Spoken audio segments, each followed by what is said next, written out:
Hey folks, how you all doing? So today I'm going to be counting down the 6 studio albums by Britpop band Supergrass from my least favourite to favourite.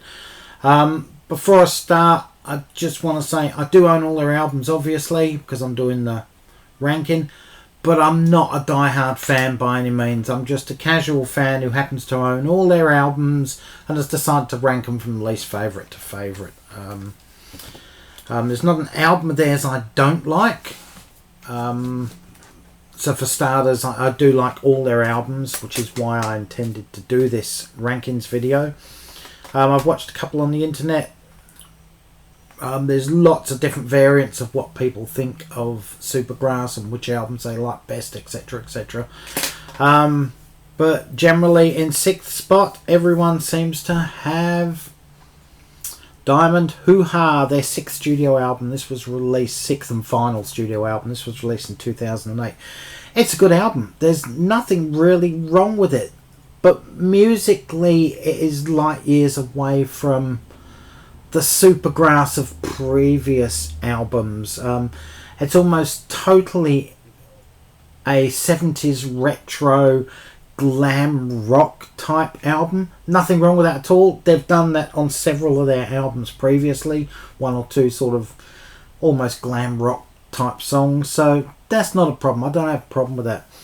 I just find it not as exciting to listen to as their previous albums, but I do really like it. This album does come in at 6.5 out of 10. Next on my list at number 5, I have their self-titled album Supergrass.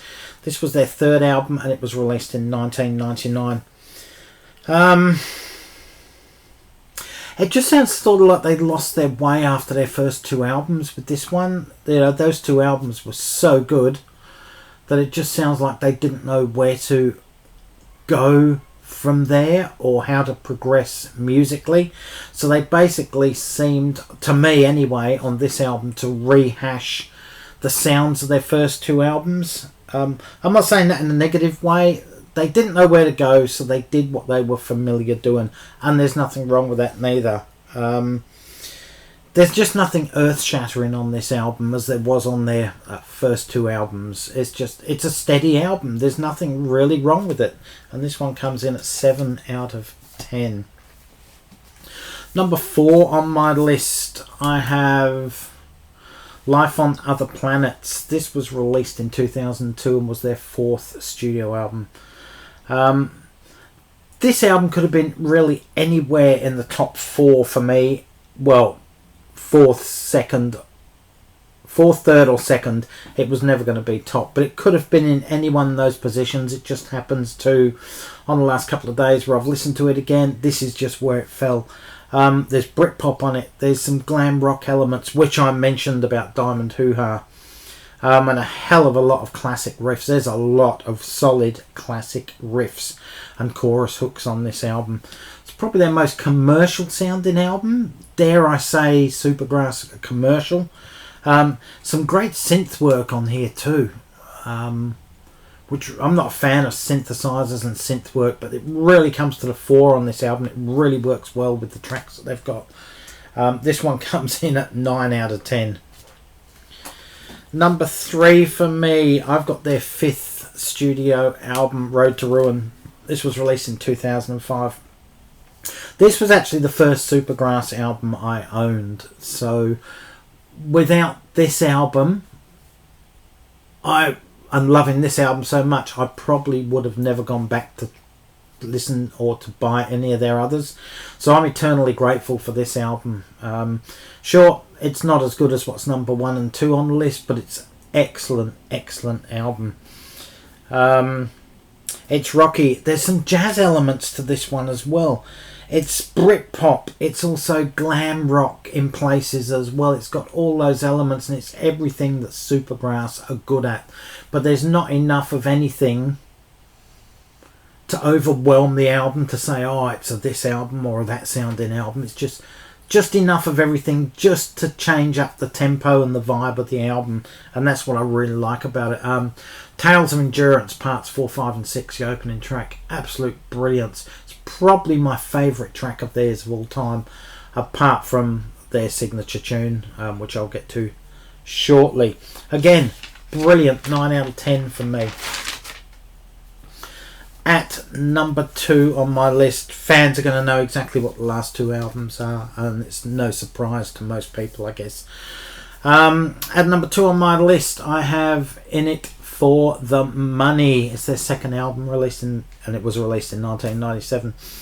Has a bit of an Oasis vibe on that cover, if you notice, a very Britpop Oasis thing happening with the cover art. Could quite easily have been an Oasis album. Yeah, there's less punky sounds than what's on the debut, and there's a wider selection of styles while retaining the youthful energy of punk and exuberance of youth, which is still there but not as much as the first album. So they've matured over that one album. Yeah, it is a Britpop masterpiece. You know, I just don't know how good it is compared, because we never had a lot of Britpop here in Australia, but it's I consider it a Britpop masterpiece. It's up there with the best of them from what I know and have heard, and it comes in at an excellent 9.5 out of 10, which means my favourite Supergrass album of all time is I Should Coco. This is their debut album. It was released in 1995, right in the middle of Britpop. Opens up with 3 blistering punk sounding tracks. It sounds more like Arctic Monkeys on steroids, basically, the first 3 tracks. It's full of the youthful exuberance and energy and punk attitude of the Sex Pistols without sounding like the Sex Pistols, if you get what I mean. Then it goes straight into their signature tune, All Right, which, you know, is an absolute brilliant single. It's just absolutely fantastic. I don't think they ever beat this as far as singles go. You follow that with some rock, with some new wave, hints of psychedelia here and there, and even some experimental sounds. It's just so many things happening on one album. And I wouldn't say they've mastered them because it's a debut album, but they've certainly excelled at what they do on their debut album, and this is why they never surpassed this album. Yes, they wrote better songs than what's on this album, but it's just that energy and attitude that's on there which puts this one at number 1. I actually rate this as one of the best debut albums of all time by anyone. I mean, I've probably got a list of 50 and this is certainly in it. All I can say is Magnifico, 10 out of 10 for me. Anyway guys, that's my rankings of the 6 Supergrass albums. If you're a fan, let me know in the comments below. Have you seen them in concert? I've never seen them in concert. I don't even think they toured Australia. They may have, they may not, but obviously I wasn't a fan when they probably did. But yeah, great band, great discography. Even their weaker albums, most bands of that period would have been happy to have released an album like, you know, Diamond Hoo Ha, for example. It is a really good album. It's just not as good as what remains in their back catalogue. Anyway guys, thanks for watching. Leave your comments below. What's your favourite album? What's your favourite song of Supergrass, etc, etc.